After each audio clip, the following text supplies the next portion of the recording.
নির্বাচনী মাঠে তো কিছু চ্যালেঞ্জ আমরা দেখতে পাচ্ছি। আমরা যেটা প্রত্যাশা করেছিলাম যে অন্তর্বর্তীকালীন সরকারের প্রধান, ইভেন ইলেকশন কমিশনেরও প্রধান যেভাবে কমিটমেন্ট করেছিলেন যে আমরা লেভেল প্লেইং ফিল্ডটা রাখবো, রাজনৈতিক সব দল এবং প্রার্থীর জন্য মাঠের সমতা রক্ষা হবে, কিন্তু আমরা সেটা দেখতে পাচ্ছি না।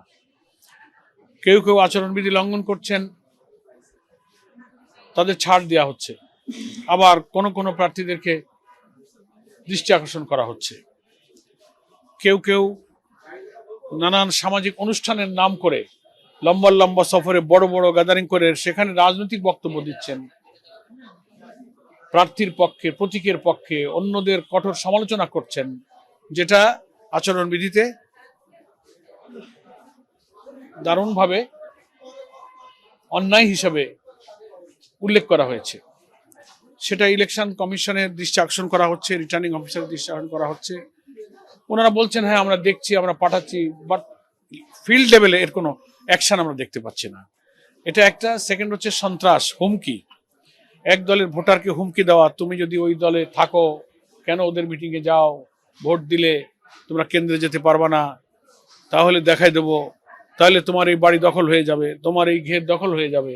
এই যে বিফোর ইলেকশন চরমপন্থী, চাঁদাবাজ, সন্ত্রাসী, অস্ত্রধারীদের এই দৌরাত্ম্যটা, আমরা দাবি করেছিলাম যে আপনারা একটা সন্ত্রাসী দুষ্কৃতকারী ধরাদের জন্য অভিযান পরিচালনা করেন এবং কিছু ইলিগাল আর্মস কিন্তু প্রত্যেক নির্বাচনী এলাকায় ভোট কেন্দ্রের আশেপাশে আছে। কারা সেখানে সন্ত্রাসী, এই সন্ত্রাসীদের তালিকা কিন্তু পুলিশের থানায় থাকে। থানা ওসিরা জানে যে আমার থানায় কারা কারা অপরাধী।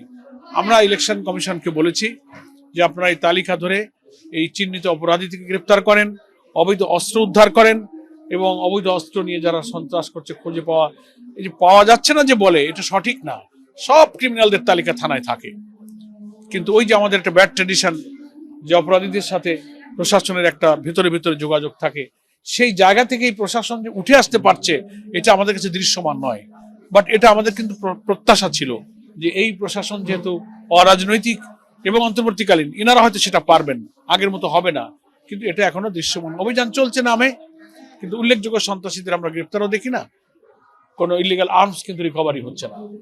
এদিকে খেয়াল না করলে ইলেকশন এখনই যদি এই হয়, তো এই ইলেকশন কমিশন, এই সরকার সামনে প্রকাশ্যে প্রচারণা যখন শুরু হবে 21-22 তারিখ থেকে প্রতীক বরাদ্দের পর, তখন মাঠের সমতা ওনারা কি করে রক্ষা করবেন? আইন শৃঙ্খলা পরিস্থিতি, প্রার্থীদের মধ্যে দ্বন্দ্ব সংঘাত ওনারা কি করে সামাল দেবেন? এটা আমাদের বুঝে আসছে না। এটাকে আমরা একটা গুরুত্বপূর্ণ চ্যালেঞ্জ মনে করি। এক্ষুনি সরকার এবং ইলেকশন কমিশনকে পদক্ষেপ নেওয়া উচিত। এ ব্যাপারে আমরা জামাত ইসলামের পক্ষ থেকে we are committed to the people and government, যে আমরা we are always ready to give all kinds of cooperation to government। আমরা সবাইকে সহযোগিতা দিতে প্রস্তুত আছি।